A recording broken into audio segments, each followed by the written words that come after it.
पर जरूर आपसे बात करना चाहूंगा। जो बांग्लादेशी घुसपैठ हैं वो इन इलाकों में काफी घुसपैठ कर चुके हैं। आपने अपनी रिपोर्ट में एक बात का जिक्र किया कि जिस तरह पश्चिम बंगाल में ओबीसी की लिस्ट में छेड़छाड़ किया गया, आपको याद होगा राष्ट्रीय ओबीसी आयोग ने इसको लेकर पश्चिम बंगाल सरकार से जवाब तलब भी किया था।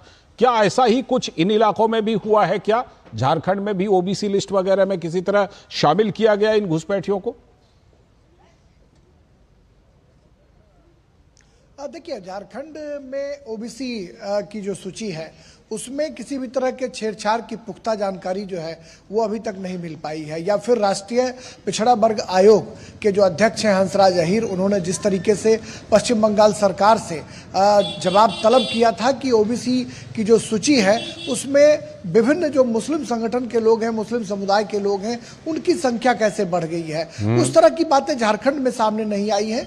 लेकिन जो बरहेट या फिर जो साहेबगंज पाकुड़ का जो इलाका है जहां से रिपोर्ट हमने आपको पेश की, उन इलाकों में जब हमने ट्राइबल्स लोगों से बातचीत की, जो आदिवासी समाज के लोग हैं जिनको मूल निवासी कहा जाता है कि ये मूल निवासी हैं, जल जंगल जमीन पर अधिकार जताने वाले लोग हैं और इनके हक हुकूक की बात करने वाली झारखंड मुक्ति मोर्चा की जो सरकार है वो लगातार जल जंगल जमीन को बचाने की बात करती रही है। लेकिन आज आदिवासी समुदाय के जो लोग हैं वो वहां पर सवाल करते हुए नजर आए कि आखिर ये बांग्लादेशी घुसपैठिए जिस मुद्दे को भारतीय जनता पार्टी जोर शोर से उठाने का काम कर रही है वो कहां से आ रहे हैं। यह सवाल कहीं ना कहीं उन जिलों में बहुत तेजी से तैर रहा है जो जिले पश्चिम बंगाल की सीमा से बिल्कुल सटे हुए इलाके हैं। और हमने आपको दिखाया कि मुर्शिदाबाद और फरक्का और साहेबगंज पाकुड़ ये तमाम वो इलाके हैं जो बिहार, झारखंड और पश्चिम बंगाल की सीमा से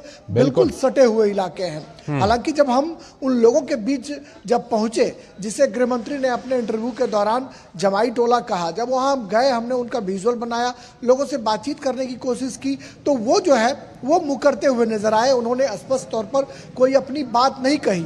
लेकिन जब हम शूट कर रहे थे तो उस दौरान उन लोगों के कान जरूर खड़े थे, वो इस बात की तस्दीक करते हुए जरूर नजर आ रहे थे कि आखिर हम कर क्या रहे हैं। लेकिन पुख्ता तौर पर अगर हम कहें तो उन लोगों ने अपनी बात नहीं रखी। लेकिन जो आदिवासी समाज के लोग थे उनकी बात आपने सुनी हमारे रिपोर्ट में। उन्होंने साफ तौर पर कहा कि ये बाहर से लोग आते हैं, इन्हें आधार कार्ड या और चीजें मुहैया कराई जा रही हैं। तो हम ये कह सकते हैं कि जो ये सियासत इस मुद्दे पर झारखंड विधानसभा चुनाव के दौरान तैरती हुई नजर आ रही है, ये एक बड़ा मुद्दा हम खास करके संथाल परगना के इलाके में बिल्कुल ये मुद्दा है। राजेश, झारखंड मुक्ति मोर्चा जो है इसको काउंटर करती है और कहती है कि कोई इस तरह की बातें नहीं है। ठीक है राजेश, हम जैसा कि हम जानते हैं कि आदिवासियों की जमीन की खरीद बिक्री उसको लेकर कितना कड़ा कानून है।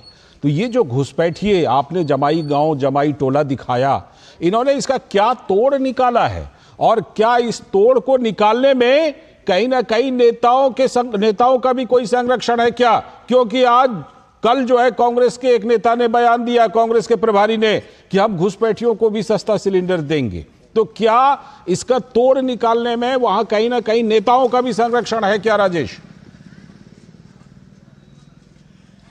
बिल्कुल सही कहा लालचंद्र आपने कि जो कांग्रेस के झारखंड के प्रभारी हैं गुलाम मोहम्मद मीर, उन्होंने एक आज जो बयान दिया है उसमें उन्होंने कहा कि हम सिलेंडर देंगे गरीबों को।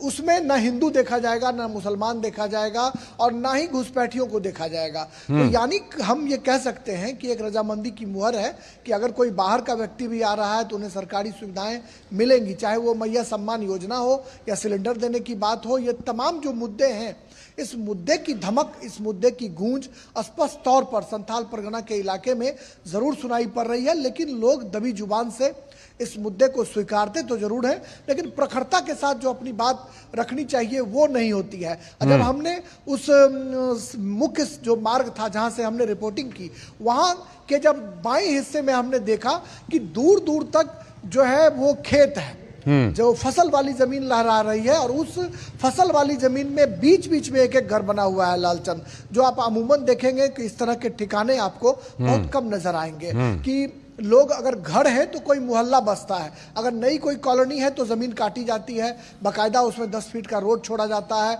घरें बनती हैं, घरों पर घर बनते हैं। लेकिन यहाँ पर जो मैंने देखा अपनी आंखों से कि बहुत दूर दूर तक जो खेत है उन खेतों के बीच में एक एक घर बना हुआ है और काफी दूरी दूरी में वो घर बना हुआ है। बिल्कुल, हमने आपके विजुअल के माध्यम से ये देखा है, आपके विजुअल के माध्यम से ये देखा हमने। एक सवाल मैं आपसे जरूर और पूछना चाहूंगा राजेश, हम जानते हैं कि दशकों के संघर्ष के बाद आदिवासियों के लिए झारखंड राज्य का गठन किया गया। अब जब इस तरह की खबरें आ रही हैं, और बात सिर्फ राजनीति की नहीं है, बात तो यह है कि झारखंड हाईकोर्ट भी इस पर कह चुका है, तो जब अब इस तरह की बातें हैं तो झारखंड के जो निवासी हैं, झारखंड के जो लोग हैं, उनकी ज़हन में ये बात कितनी बैठ रही है कि दशकों लड़ाई लड़के झारखंड राज्य का हमने निर्माण कराया और अब उसी झारखंड में इस तरह से घुसपैठ होकर सब कुछ बदला जा रहा है। बिल्कुल मौजूद सवाल है लालचंद्र आपका। जो आदिवासी हैं, जो मूल निवासी हैं, उनके मन में ये भाव जरूर जागृत हो रहा है, लेकिन हम जानते हैं कि बिहार, झारखंड, उत्तर प्रदेश ये ऐसे राज्य हैं जहां पर सब कुछ जाति के आधार पर तय होता है। कास्ट के आधार पर टिकटें बढ़ती हैं, कास्ट के आधार पर हम वोटिंग करते हैं। झारखंड बिहार में एक कहावत बहुत प्रचलित है, आप भी चूंकि बिहार के हैं, बांका के हैं, और मैं जानता हूं कि आप इस कहावत को जरूर जानते होंगे कि हम देश विदेश में पढ़ाई करते हैं, शादी ब्याह के लिए अपने गांव आते हैं और हमारे जो बड़े बुजुर्ग हैं वो कहते हैं कि वोट और बेटी दोनों जाते में जाई, यानी वोट जो है अपने जात को दी जाएगी और बेटी की शादी होगी तो अपने जाति बिरादरी में होगी। तो इस तरह की चीजें जो है बिहार, झारखंड, उत्तर प्रदेश में देखने को मिलती हैं। जनता कहीं ना कहीं बरहेट की जनता हो या फिर पाकुर या साहेबगंज की जनता हो, जो सोशल इक्वेशन है, सामाजिक जो समीकरण है, उसके आधार पर कहीं ना कहीं जो सामाजिक न्याय की बात करने वाली पार्टियां हैं, हेमंत सोरेन के नेतृत्व में जो सरकार चल रही है, उसके लिए कम से कम बरहेट की अगर बात करें तो बरहेट, सिकारीपाड़ा, लिट्टीपाड़ा, ये 3 विधानसभा ऐसे हैं जहां पर कि झारखंड मुक्ति मोर्चा का वर्चस्व रहा है। भारतीय जनता पार्टी कभी यहां पर जीत नहीं पाई है और इन तीनों क्षेत्रों में हेमंत सोरेन कभी हार नहीं पाए हैं। तो आप समझ सकते हैं कि जो संथाल परगना का इलाका है वो झारखंड मुक्ति मोर्चा का गढ़ माना जाता है। 18 सीटों में 9 सीटों पर जेएमएम, 4 पर कांग्रेस का कब्जा है और आरजेडी जो है उनको समर्थन कर रही है। आरजेडी के जो स्वजातीय मतदाता है, एमवाई जो समीकरण है, वो संथाल परगना के इलाके में काफी इंटैक्ट है। तो कहीं ना कहीं सब कुछ समझते हुए अगर लोग अनजान बने हुए हैं, वारदात हो रही है, घटनाएं हो रही है, लेकिन लोग अनजान हैं, जिसकी ध्वनि प्रतिध्वनि इस चुनाव में सुनाई पड़ रही है। सही आप कह रहे हैं। देखना होगा कि ये वोट भीड़ जो है वोट में बदलता है या नहीं, देखने वाली बात। इसकी गूंज ना सिर्फ उस इलाके में, ना सिर्फ हेमंत सोरेन के क्षेत्र में, बल्कि इसकी गूंज तो झारखंड, पूरे झारखंड में और यहाँ तक कि झारखंड के बाहर भी सुनाई पड़ रही है। अब ये बात अलग है कि हेमंत सोरेन को कितनी बड़ी चुनौती मिलती है। बहुत बहुत शुक्रिया जुड़ने के लिए राजेश राज, हमारे संवाददाता ग्राउंड जीरो से जुड़े थे और अपनी तमाम रिपोर्ट राजेश राज ने हमें दिखाई और वहां की तमाम बातें बताई कि क्या कुछ झारखंड के चुनाव में असली हकीकत, जमीनी हकीकत क्या कुछ है। और झारखंड में आज रक्षा मंत्री राजनाथ सिंह भी थे, तो झारखंड में अवैध प्रवासियों की समस्या बरकरार है, ये बात उन्होंने कही। विधानसभा चुनाव के मद्देनजर मतदाताओं